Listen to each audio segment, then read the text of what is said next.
नमस्कार। राष्ट्रबोध की इस कड़ी में आज मैं रवि भगत के साथ हूं। भारतीय जनता युवा मोर्चा छत्तीसगढ़ के प्रदेश अध्यक्ष हैं। ये दायित्व उनको ऐसे समय मिला है जब 2023 में यहाँ विधानसभा के चुनाव है। चुनौती बहुत बड़ी है। युवाओं का साथ लेकर वे कितना आगे बढ़ पाते हैं और किस तरह से मौजूदा कांग्रेस की सरकार के साथ लोहा ले पाते हैं। अपने अध्यक्ष बनने के अगले ही दिन रवि भगत पदयात्रा पे निकल गए। सड़क की निर्माण को लेकर के बिगड़ चप्पल गए। आपकी तस्वीरें सोशल मीडिया में वायरल हुई। आप युवाओं को इस आंदोलन के माध्यम से क्या संदेश देना चाहते हैं ऐसे समय में आप युवा मोर्चा अध्यक्ष बने जब चुनाव बहुत बड़ी है? नमस्कार भैया। क्योंकि भारतीय जनता पार्टी संघर्ष से ही खड़ी हुई है और भारतीय जनता पार्टी का हर एक कार्यकर्ता संघर्ष करता है। रवि भगत एक उदाहरण नहीं है। रवि भगत एक सामान्य सा एक कार्यकर्ता है, क्योंकि मुझसे पहले भी कई लोग ऐसे उदाहरण प्रस्तुत किए हैं। युवा मोर्चा के हर एक कार्यकर्ता लड़ेंगे।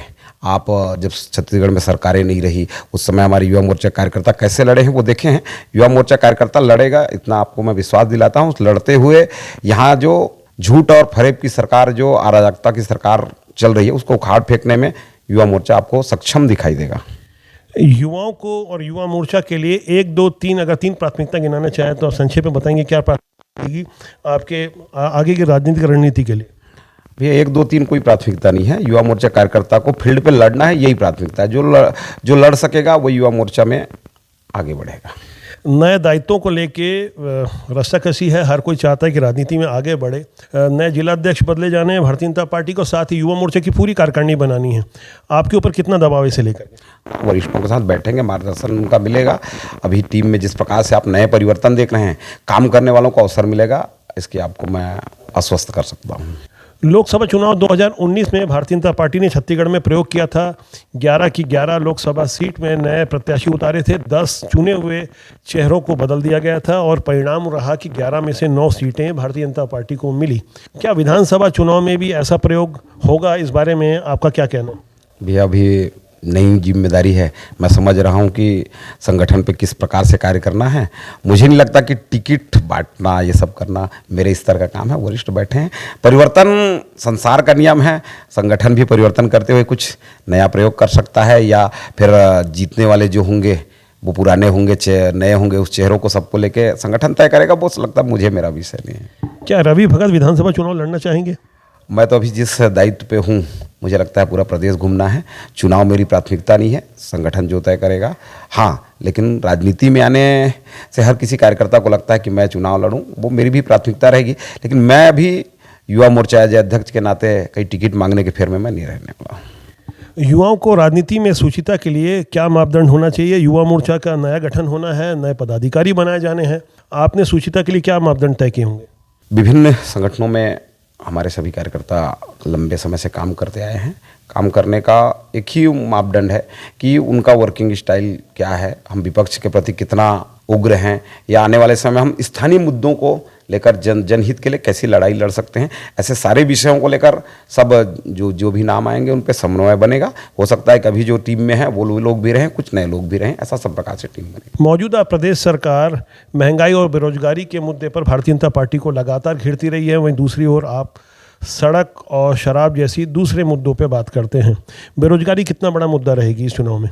बेरोजगारी बहुत बड़ा मुद्दा है। हमने पिछले 24 अगस्त को उसके खिलाफ हल्ला बोला है। भूपेश बघेल जी किसी कंपनी से सर्वे करा लेते हैं और गलत आंकड़े पेश करते हैं। वो तो कहते हैं कि भारतीय जनता पार्टी ने बेरोजगारी लाया है, जो नीतियां केंद्र की उनको लेकर के वो आपको घेरने की कोशिश करते हैं। अब अपने चेहरे को आईने में नहीं देखना है और दूसरों के विषय में बोलना है, उस पर हम बहुत ज़्यादा टिप्पणी नहीं करेंगे। देश को किस गर्त में लेके गए हैं वो स्वयं जानते हैं। छत्तीसगढ़ को हमने डॉक्टर रमन सिंह जी की अगुवाई में कैसा चलाया है, ये जब किसी से छुपा नहीं है। आज उनको एक अवसर मिला है। अवसर पे वो कहीं खड़े नहीं उतरे। ना कहीं निर्माण कार्य है, ना कहीं युवाओं को रोजगार का अवसर है, ना कानून व्यवस्था ठीक है। आप 1 हफ्ते के अंदर जितनी भी घटनाएं घटित हुई है आप उठा के देख लीजिए। भूपेश बघेल पूरा फेल। आदिवासियों को 32% आरक्षण देने की पहल डॉक्टर रमन सिंह की सरकार ने 2012 में किया था। अभी हाईकोर्ट ने एक निर्णय लिया, उस रमन सिंह सरकार के निर्णय को पलट दिया। 32 से सीधे 20% के आरक्षण की सीमा में आ गए। इसे लेके छत्तीसगढ़ में विभिन्न दलों के आदिवासी नेता लामबंद हैं और इसे लेकर आंदोलन कर रहे हैं। आप भी आदिवासी वर्ग से नेतृत्व करते हैं, इस बारे में आपका क्या कहना है कि जब हाईकोर्ट का ये कहना है कि संभव नहीं कि 50% से ज़्यादा आरक्षण दिया जा सके, उस समय 58% दे दिया गया था, और अभी जब आरक्षण की बात उठ रही कि आदिवासियों को पूरा 20 जो किया गया उसे 32 किया जाए, इस बारे में आपका क्या कहना है? देश में कई जगह आरक्षण के सिस्टम है जो 50% से अधिक और कई राज्यों में हैं, लेकिन यहाँ का मामला अलग है। यहाँ का जब आरक्षण 58% दे दिया गया, जब ओबीसी वर्ग को भी एक आरक्षण प्रदान किया गया, तो कांग्रेस के ही एक नेता ने उस पर कोर्ट पे जाके आपत्ति जताई और ये लोग उस समय कह रहे थे ये व्यक्ति हमारा नहीं है, हमारा नहीं है। आज वो कहीं ना कहीं उनके कैबिनेट मंत्री दर्जा का व्यक्ति है, तो इनके करते कुछ और हैं और समाज के सामने दिखाते कुछ और हैं। अच्छा, हमने भारतीय जनता पार्टी ने जनजाति समाज के संख्या के अनुरूप 32% जो उनकी एक सहभागिता उसी अनुरूप आरक्षण दिया था।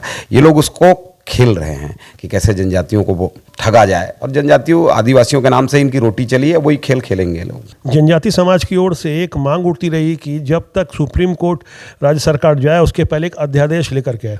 ये अध्यादेश वाली बात पर आपका क्या कहना है? अध्यादेश कांग्रेस लाएगी ऐसा उस दिन मेरे डिबेट में भी उन्होंने कहा है। अब देखते हैं कि अध्यादेश लाती है या जनता को मूर्ख बनाती है, क्योंकि कई प्रकार के इनके घोषणा और कई प्रकार के वादे सिर्फ कागजों पे है, इनका भरोसा बहुत कम किया जा सकता है। आखिरी में एक प्रश्न करूंगा, उम्मीद है कि आप पूरी ईमानदारी से उसका उत्तर देंगे कि युवा मोर्चा के जो पहले प्रदेश अध्यक्ष थे जब सरकार नहीं बनी थी 2003 में, राजेश मूणत, वो युवा मोर्चा के अध्यक्ष थे और वो फिर लगातार मंत्री भी रहे, उन्हें टिकट भी मिली। क्या सरकार का हिस्सा आप बन सकते हैं या विधानसभा का चुनाव लड़ने के लिए क्या आपको ऐसा उपयुक्त माना जाएगा कि आप आगे सरकार का हिस्सा रहें? आपको क्या लगता है इससे लेकर?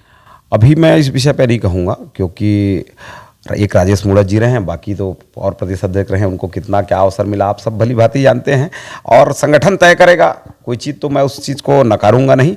और मुझे नहीं लगता कि अभी मैं सीधा चुनावी राजनीति में जाऊं, मुझे भी अभी बहुत सीखना है, समझना है। एक अवसर मिला है, उस अवसर को अपने को खुद को निखारने के लिए भुनाना चाहता हूं, और इस नाते संगठन जो भी अभी तय करेगा। मैं आपको पहले भी कहा कि राजनीतिक क्षेत्र में रहने के कारण चुनाव लड़ने की सबकी इच्छा होती है, वो इच्छा राजनीतिक कार्यकर्ता के नाते मेरी भी है, लेकिन अभी चुनाव लड़ना मेरी प्राथमिकता नहीं है। छत्तीसगढ़ में सरकार लाना, कमल खिलाना मेरी पहली प्राथमिकता है। ये जो झूठ फरेब की सरकार चल रही है, इसको उखाड़ फेंकना मेरी पहली प्राथमिकता है। एक और आखिरी प्रश्न का जवाब देंगे। आप मुझे बताएंगे कि आप अखिल भारतीय विद्यार्थी परिषद से युवा मोर्चा में आए और काफ़ी लंबा आपने समय देखा है युवाओं को राजनीति में काम करते हुए। एक दशक पहले के युवा जिस तरह से राजनीति में आते थे और आज के सोशल मीडिया और डिजिटल ज़माने के युवा, आप कितना अंतर देख पा रहे हैं कि कितना परिवर्तन आया? क्या पहले ज़्यादा सुचिता थी या अभी कायम है? देखिए, हमारे वरिष्ठों का जो पुराने कार्यकर्ता रहे हैं, उनके संघर्ष को हम आज भी वरिष्ठ कार्यकर्ताओं के साथ बैठते हैं। मैं आज भी भिलाई में पूर्व कार्यकर्ताओं के साथ कल बैठा हूँ, आज भी मैं कुछ वरिष्ठों के साथ बैठ के आया हूँ। हम पुराने अनुभव से सीखेंगे और नया जो जीवन में आएगा हम प्रयोग करेंगे। नए कार्यकर्ताओं का नया जो प्रयोग है, नया जो ऊर्जा है, उसको भी लेंगे, लेकिन पुराने अपने वरिष्ठ हैं उनके अनुभवों का पूरा जीवन में अनुकरण करेंगे। लैलूंगा जो एक सुदूर अंचल है, वहाँ से रवि भगत युवाओं की राजनीति करते हुए आज युवा मोर्चा के प्रदेश अध्यक्ष के रूप में जनजाति समाज का नेतृत्व करते हुए मेरे साथ बैठे हैं। बड़ी सहजता से उन्होंने उत्तर दिया और समझाने की कोशिश की। हमने हालांकि कई बार उन्हें असहज करने की कोशिश की, लेकिन जिस साफगोई के साथ उन्होंने सच्चाई को स्वीकार किया वह साधुवाद है। मैं राष्ट्रबोध से आपका धन्यवाद देता हूँ, आभार व्यक्त करता हूँ।